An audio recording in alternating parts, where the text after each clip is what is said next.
Hello everyone, and welcome to the Daily Nature Journal. In this video I'm going to be showing you how I set up my journal for 2022.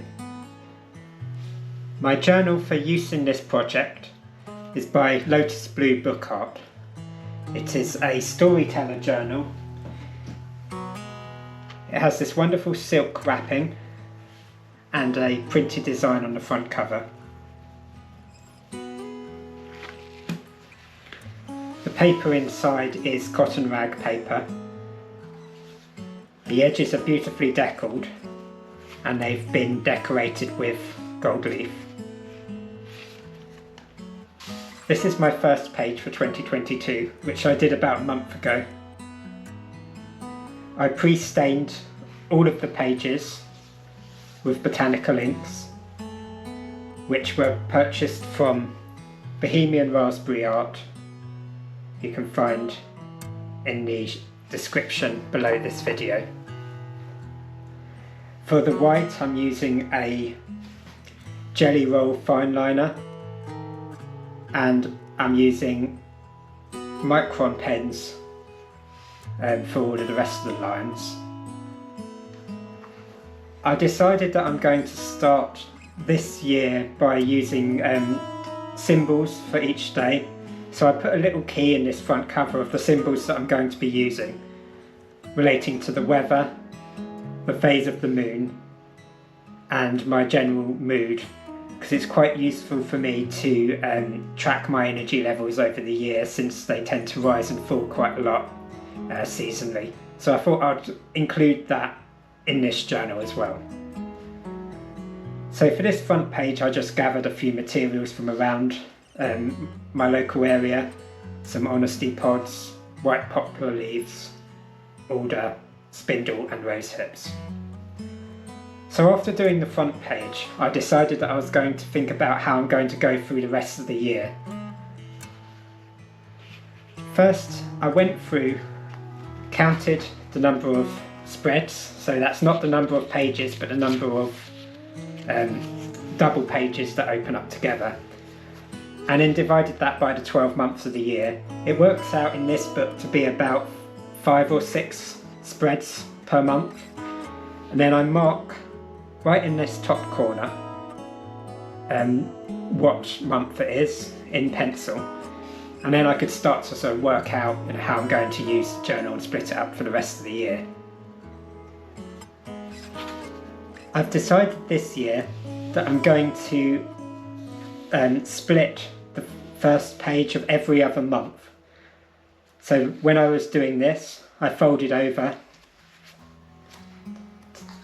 and I needed to tear it to get this nice soft edge to match the edges of the paper. So to do that, I did my staining first, which I'll show you later in the video. Take the page and fold it in half. I don't want to use scissors here because that's going to give me a very sharp edge, which I don't want. So take the page, fold it over this way,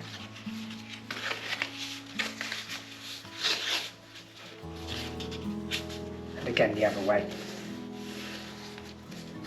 And I'm doing it more or less in half so I can match it to the edge, get a more or less straight line. Then very carefully tear along that fold. So I'm pulling the paper from the edge away from the join, and I'm using this hand to hold down the page. That's it. And then I get one type of stain against a different type of stain to add a little bit of interest to the journal. Now with this piece of paper, I fold it in half again,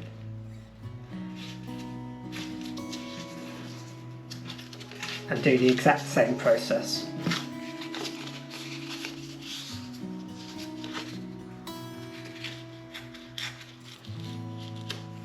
Okay, and then I end up having lots of these little strips as well.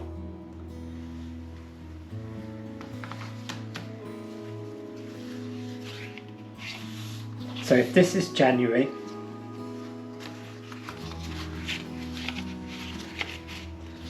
when I come to February, I haven't folded the page here because I don't want to do that for every month. I want to have a bit of variation. So what I've done instead is stuck one of those little folded pages in as almost like a bookmark effect. And on these outer edges you still get the little bit of gold leaf that's been put on.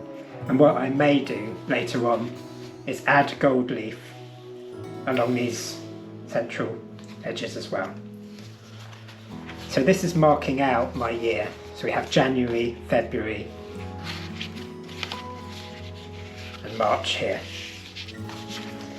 In this case I've decided to start to add half of one of those, or just under half of one of those little bookmarks to the bottom. And then when you look at the journal, once the whole year's done, you'll have every other month marked either on the bottom or on the top of the book. So that'll make it easier to find my months again. Now in terms of staining the pages, I've been using Botanical inks as mentioned before. So there's some real variation in some of the inks that I've been using. So I'm going to show you how to make one of these. So I've got quite far through the year. I probably won't go all the way through the year just yet because I may decide to use some different inks later on, perhaps some of the ones that I'll be making. Sometimes it's interesting to use more than one.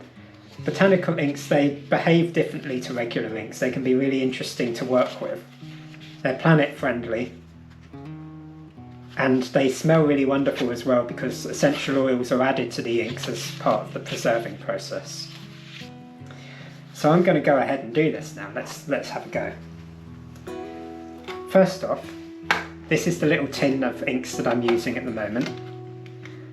So in here I have Goldenrod, Yarrow, Tibetan Cherry, Iron Meadow Sweet, Stinking Billy, which is ragwort I think, Iron Thistle Green, Bramble, Willow Herb, Dock Seed, Goldenrod and St John's Wort Leaf. So I will be sharing with you ways of making these inks. Thanks very much to Louise at Bohemian Raspberry Art who'll be sharing the recipes with us on a month-by-month basis. And you can find her on Instagram, and you can come and find us, the Daily Nature Journal, on Instagram as well. So for my page I'm going to have a go with Bramble and St John's Wort. That's going to make a nice purple and yellow page. Just perfect for midsummer, which is where I'll be when I get to this page in the book. So to draw up the inks, and use a little dropper, little squeeze to draw up some ink.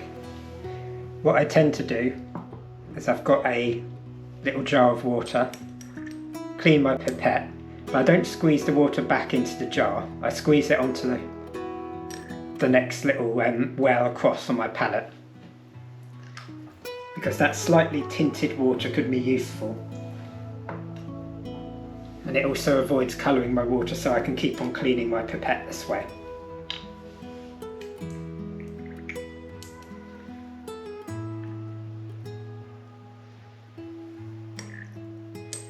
And what I'm left with is a palette that's got concentrated and weakened on each of the two colours. So I've got a flat brush,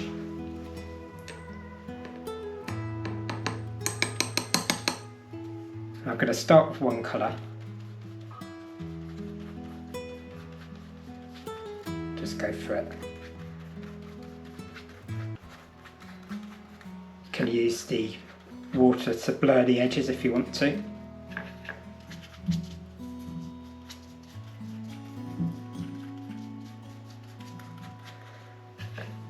I'm doing it sort of in patches.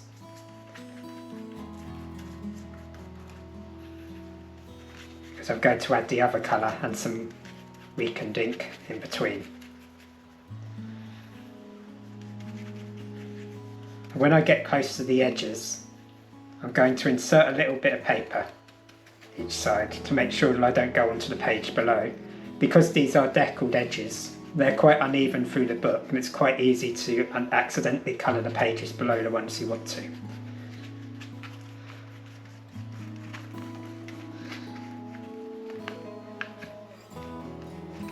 Leaving parts of it wet allows the inks to bleed together a little bit. Whereas if you want a harder edge, you can let it be a bit dry. I'm showing you both ways here. You also get a little bit of colour transfer between the two. They bleed into each other a little bit, which makes quite a nice effect when you look at the page once it's dried.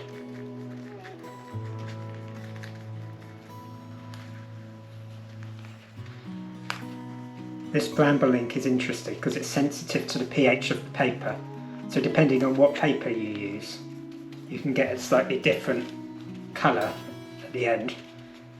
It also varies according to how much water you put into it, and it will dry a different colour. It almost feels like it dries a different colour every time on this handmade paper, which isn't created using a uniform process.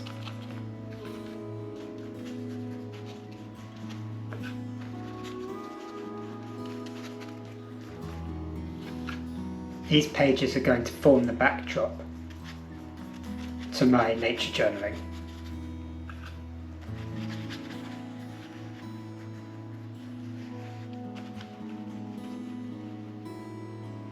Now I need to leave this to let it dry.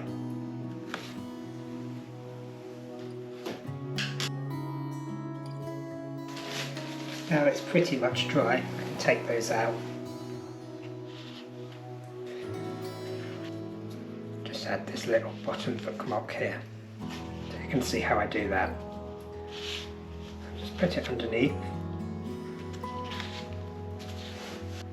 So I've got this little bit of PVA style glue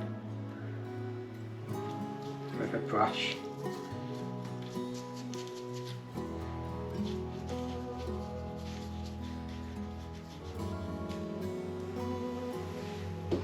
After using the glue, being sure to wash my brush well.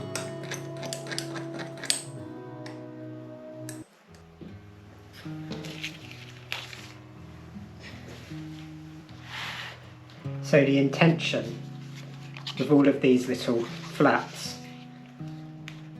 is to use them to place the ends of pressed flowers and leaves, and you have drawings coming in between all of these pressed flowers and leaves.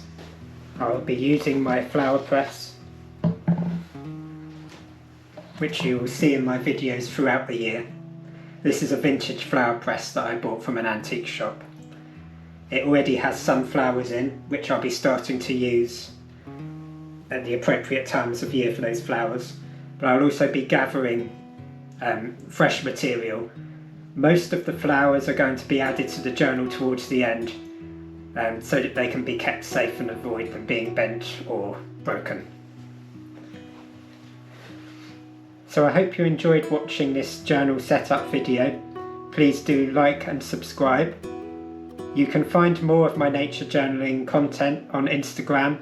I'll put that in the description, and also on my Patreon, where you can find all of my taught content. So I hope you find it useful, I hope you find it inspiring, and do get out there and start nature journaling yourself.